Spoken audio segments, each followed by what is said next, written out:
Assalamualaikum warahmatullahi wabarakatuh. Alhamdulillah wassalatu wassalamu ala rasulillah wa ala alihi wa sahbihi wa mawalah wa la hawla wa la quwata illa billah amma ba'd.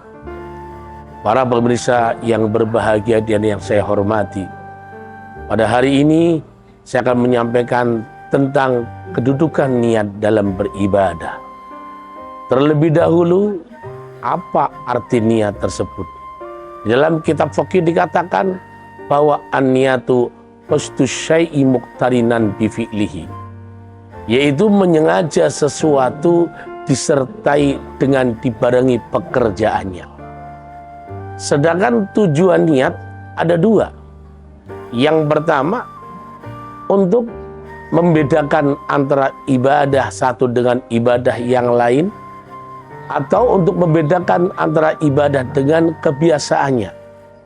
Sedangkan yang kedua adalah untuk mengetahui tujuan ibadah dengan ibadah yang lain. Dalam arti yang namanya ibadah, ada ibadah sunnah, ada ibadah wajib. Dari pertama yang saya katakan, bahwa niat adalah melakukan atau menyengaja sesuatu dengan disertai perbuatannya. Semisal contoh, dalam niat kita ketika akan sholat.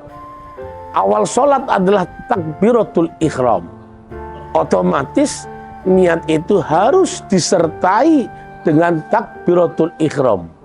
Artinya ketika kita takbiratul ihram, disitulah kita niat untuk melakukan sholat. Ini namanya muqtarinan bi fi'lihi. Sedangkan kalau kita hanya menyengaja suatu tapi pekerjaan itu nanti, itu namanya azam.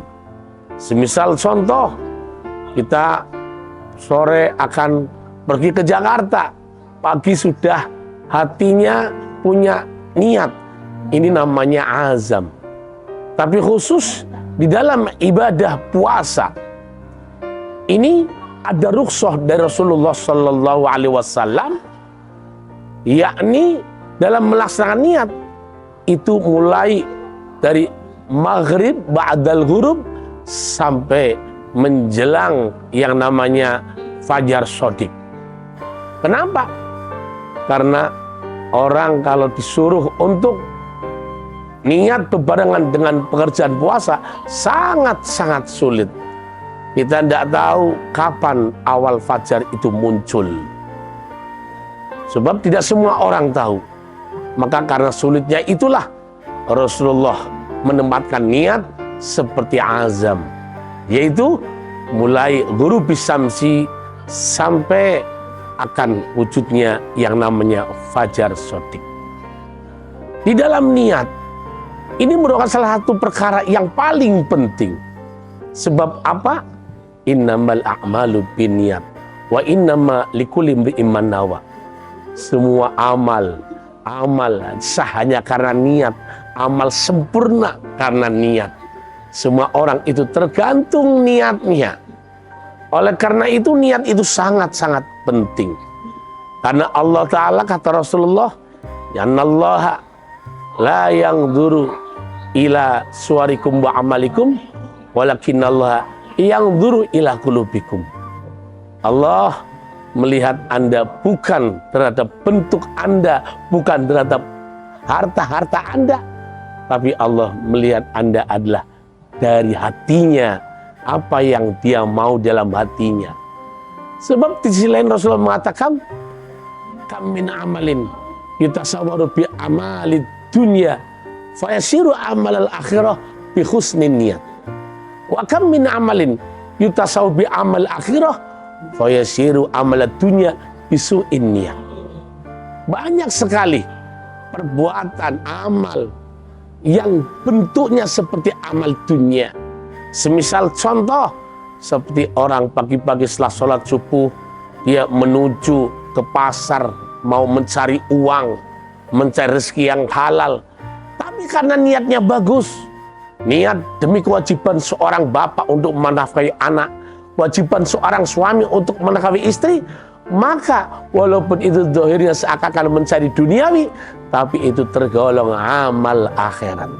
Tapi sebaliknya, banyak sekali amal-amal yang berbentuk akhirat, tapi karena jeleknya niat, semisal contoh, wah ibadah yang setiap sore, setiap malam selalu berjamaah, tapi hatinya ingin dipuji oleh orang lain, ingin dapat pujian dari orang tua ataupun mertua ataupun yang lainnya, maka walaupun toh zahirnya seperti ibadah, tapi karena niatnya jelek, maka itu termasuk golongan amal dunia.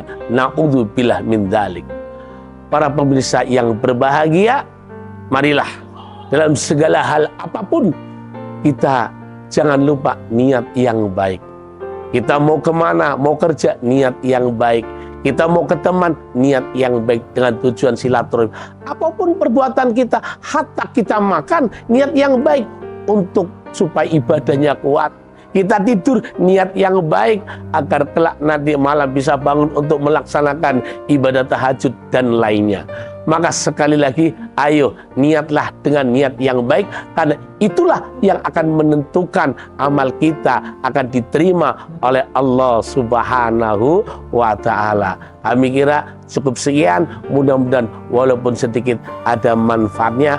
Wal afu minkum, wassalamualaikum warahmatullahi wabarakatuh.